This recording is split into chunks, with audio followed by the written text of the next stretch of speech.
O artigo 14 do Código Penal diz o seguinte: diz-se o crime 1. Consumado quando nele se reúne todos os elementos de sua definição legal. 2. Tentado quando iniciada a execução não se consuma por circunstâncias alheias à vontade do agente. O que seria crime consumado?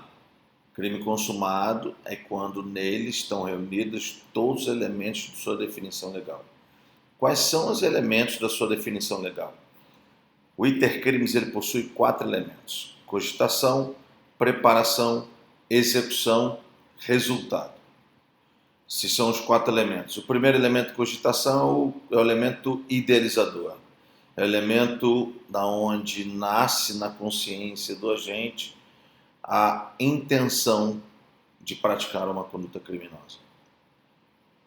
Ele sai do sistema ideológico e começa a entrar no sistema mundo físico, onde ele sai da idealização e passa para a preparação.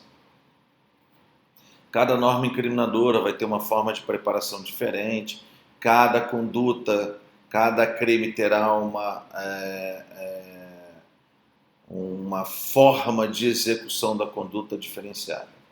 Isso tem que ser analisado em cada uma das normas incriminadoras, em cada crime. Então, eu vou ter atos de preparação que podem ser diferentes em diversas normas, eles não são iguais. Por exemplo, num crime de estupro, uma preparação pode ser o agente ficar na empreitada da pessoa, até ela passar pelo local. Num crime de homicídio, a preparação pode ser pegar uma faca, certo? Ou pegar uma arma. Seriam atos preparatórios do crime de homicídio. Então, cada conduta criminosa tem um ato preparatório diferente. A execução nada mais é do que a conduta descrita na norma incriminadora. Então, você tem dentro da norma incriminadora a definição da conduta. E o resultado é a produção naturalística, ou seja, a produção no âmbito natural daquilo que foi idealizado. Então, tive a intenção de matar uma pessoa, pensei em matar uma pessoa, estou no plano ideológico, pego uma faca, estou num plano de preparatório, ao a pessoa entrar dentro de casa, eu enfio a faca nela, estou executando, e essa pessoa depois vem a falecer, resultado morte. Então eu digo que o crime é um crime consumado, porque nele se reuniu todos os seus elementos de idealização, que é a cogitação, preparação, execução e resultado. Existem 3 tipos de crimes diferentes, são crimes materiais, formais e de mera conduta, aonde o resultado de consumação em cada um deles é diferenciado. Para os crimes materiais, a consumação estará na produção do resultado. Então, é necessário que haja o resultado. É necessário que haja a produção desse resultado. Então, isso significa dizer o quê? Significa dizer que num crime de homicídio que é classificado como um crime material, é necessário que haja a morte. Eu só posso dizer que um crime de homicídio está consumado se ocorreu a morte, se ocorreu o resultado da minha conduta, por ele ser um crime material. Aí eu digo que ele é um crime consumado. Os crimes formais e os crimes de mera conduta, eles não precisam do resultado para a sua consumação. A sua consumação ela está na conduta e não no resultado. Então, nos crimes formais, os crimes são classificados como formais, ou os crimes classificados como mera conduta, a consumação do crime não é no 4º elemento, o resultado. A consumação do crime está no 3º elemento da definição legal. E qual é esse 3º elemento? É a execução. Então, a consumação dos crimes formais e de mera conduta ocorre no momento da execução, no momento da conduta.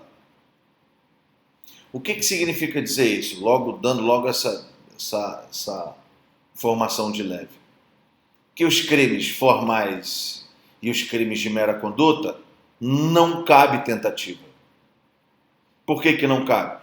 Porque se a consumação está na própria conduta, eu não tenho como iniciar e não ter resultado, já que não é necessário o resultado para que o crime seja consumado. Vou dar exemplo mais para frente. Nos crimes formais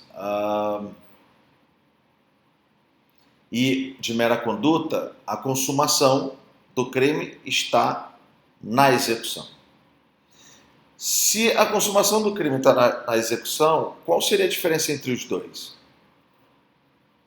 A diferença entre os dois é que, nos crimes formais, tem a possibilidade da produção do resultado, que seria uma modificação natural no âmbito físico. Já os crimes de mera conduta, eles não possuem essa característica, ou seja, eles não geram uma modificação no exterior, no mundo exterior, no mundo físico. Vamos dar um exemplo. No crime de extorsão mediante sequestro, a idealização do sujeito, a cogitação do sujeito, é o quê? É ganhar uma vantagem indevida, um valor indevido. E aí ele priva alguém de liberdade, mediante violência ou grave ameaça, privando a liberdade dessa pessoa, e ele, consequentemente, ele solicita uma condição de resgate. Vamos dar um exemplo. Eu prendo uma pessoa e peço como condição para liberar ela para sua mãe, para o seu pai, que ele efetue uma transferência, ou que ele me pague um valor X. Então, eu tenho a intenção de obter uma vantagem, privo a liberdade que é a execução, e o resultado da minha conduta é obter alguma vantagem em relação a isso. Vou ter uma vantagem econômica nesse caso. Então seria o valor do sequestro. Esse crime, ele é um crime formal. O que significa dizer isso? Significa dizer que ele não precisa do resultado. Qual é o resultado? A obtenção do dinheiro. Porque eles entendem que a consumação desse crime está na conduta, que é a privação da liberdade e a solicitação da vantagem indevida. E aí a consumação do crime está na conduta. Então, se a pessoa pagar ou não o dinheiro do resgate, o crime já está consumado, porque eu não preciso do resultado para que ele seja consumado, certo? Mas esse resultado existe, que seria a perda do dinheiro. A pessoa poderia perder esse valor econômico e, consequentemente, ter um prejuízo, alterando o mundo exterior. E aí, consequentemente, eu tenho a possibilidade do resultado. A doutrina fala que os crimes formais, a produção do resultado é mero exaurimento da conduta, já que a consumação está na própria conduta. Então, os crimes formais, para serem consumados, eu não preciso do resultado, basta a realização da conduta. Nesse tipo de crime, não haveria necessidade da entrega do valor para dizer que o crime está consumado. Por que não? Porque bastaria que eu solicitasse a vantagem. Não precisaria do pagamento do valor. Então, isso aqui é um crime formal. No que se difere do crime de mera conduta? Olha o nome, mera conduta. Então, mera conduta é só a realização de um fato, só a realização de um ato, de uma ação ou de uma omissão. E aí ele não altera o mundo exterior. Exemplo, violação do domicílio. Eu entrar na casa de uma pessoa. O fato de eu entrar ou permanecer na casa de alguém sem a sua concordância, isso já vai dar a consumação de um crime de violação do domicílio. Mas vai existir alguma alteração no mundo exterior? Vai existir alguma alteração dentro da nossa sociedade? Não. E por que não? Porque ele é classificado como um crime de mera conduta, a consumação dele está na conduta. E eu não tenho produção de resultado nenhuma. Eu não tenho a modificação do mundo exterior, em hipótese nenhuma. O fato de eu entrar dentro da casa da pessoa não significa dizer que eu estou danificando a casa dela. Só o fato de eu entrar, coloquei o pé dentro da casa dela. Não alterou o chão, não alterou parede, não alterou nada. Isso não tem produção de resultado no mundo físico. Esses são os crimes de mera conduta. Então, os crimes de mera conduta e os crimes formais, apesar de alguns doutrinadores falarem que é possível ter tentativa, não é possível ter tentativa. E por que não é possível ter tentativa? Não é possível ter tentativa porque a consumação do crime está na própria conduta, está na própria execução. Nos crimes formais, o resultado é mero exaurimento, e nos crimes de mera conduta, nem resultado eu tenho. Então, sintetizando, a consumação dos crimes materiais ocorrerá no momento da produção do resultado. Eu só posso dizer que um crime material está consumado quando o seu resultado efetivamente foi produzido. Nos crimes formais, a consumação do crime formal está na conduta. Pode existir o resultado? Pode, mas o resultado é mero exaurimento da conduta. A consumação já está na própria conduta. E nos crimes de mera conduta, a consumação também é na conduta. Só que nos crimes de mera conduta eu não tenho produção de resultado externo nenhum, é zero. Por isso que nos crimes de mera conduta e formais não se admite tentativa. E aí o que é tentativa? Que é a segunda parte do artigo 14, inciso 2.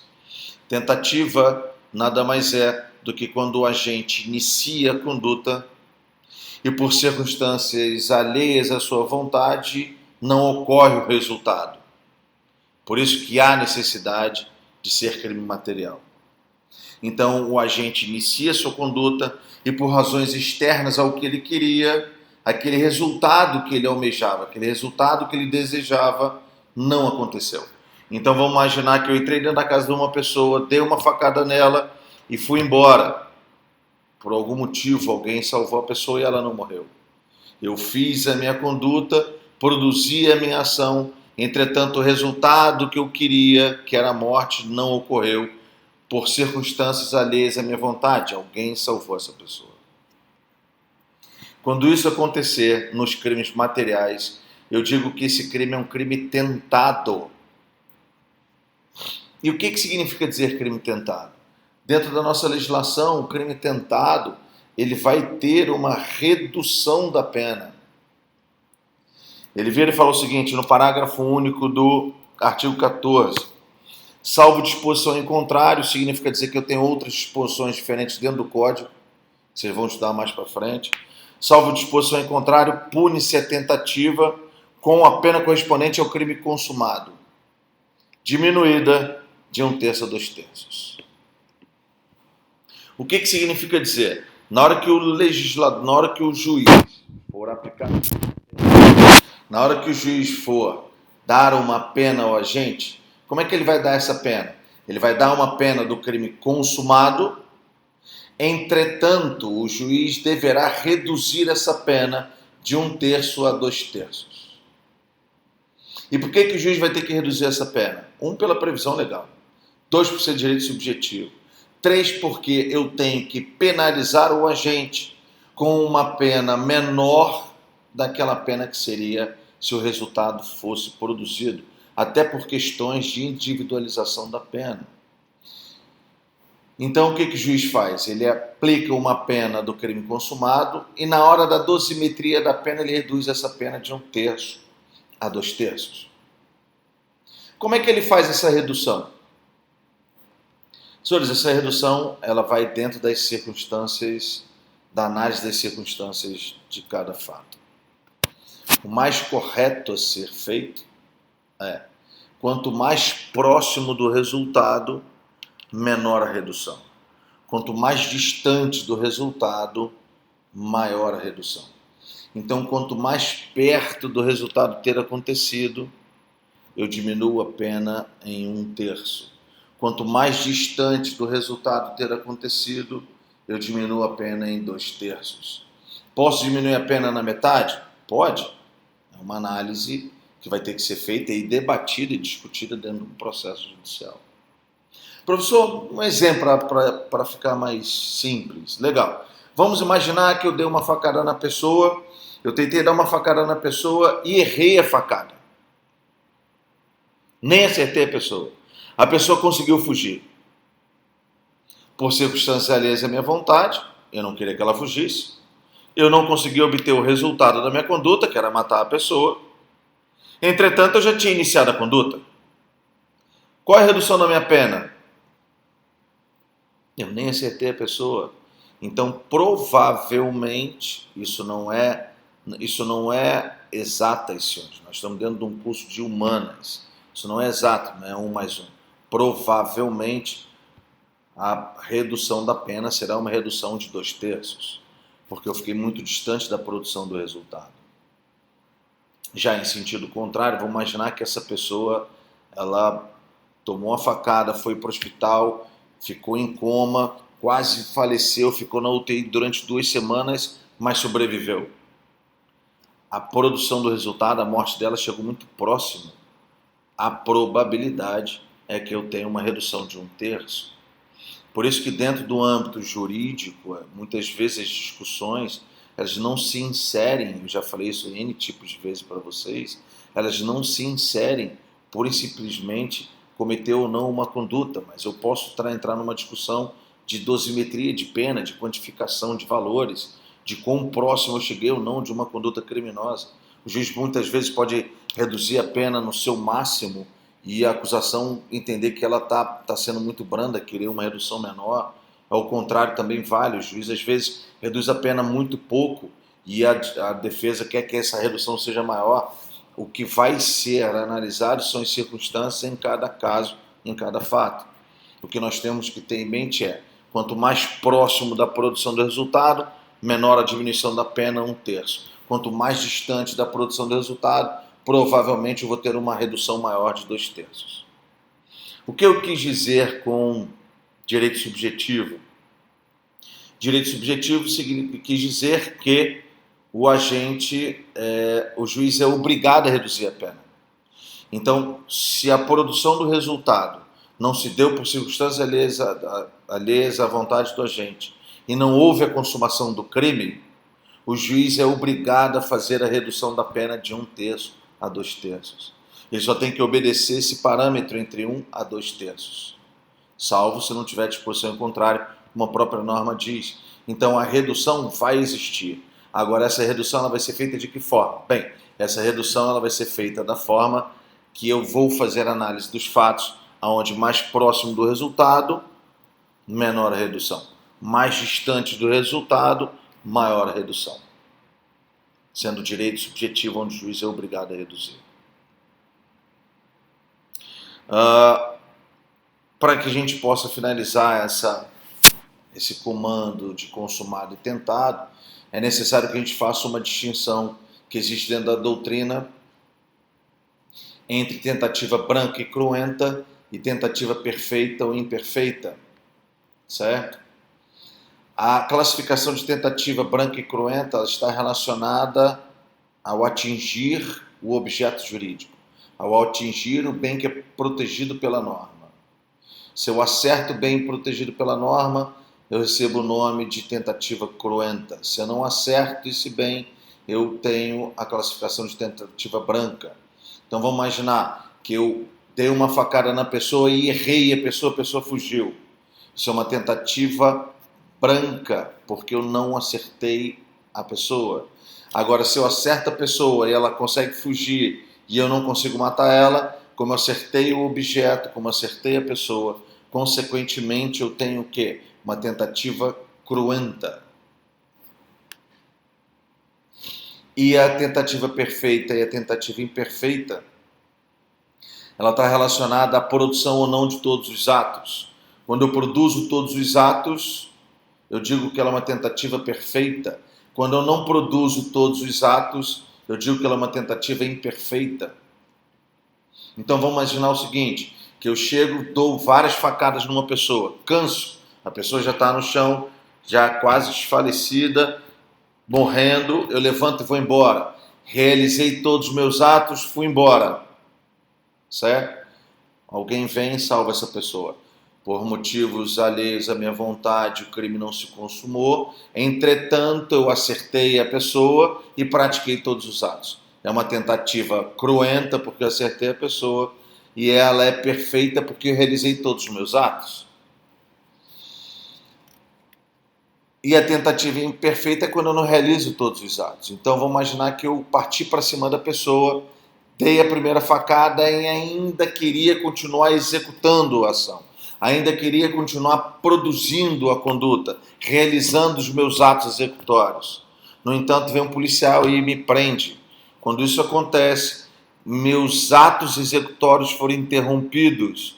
Quando meus atos executórios foram interrompidos, isso significa dizer que eu tenho uma tentativa imperfeita. Eu não realizei todos os meus atos. Então, tentativa perfeita é quando eu produzo todos os meus atos da minha ação criminosa, e tentativa imperfeita é quando eu não produzo todos os meus atos.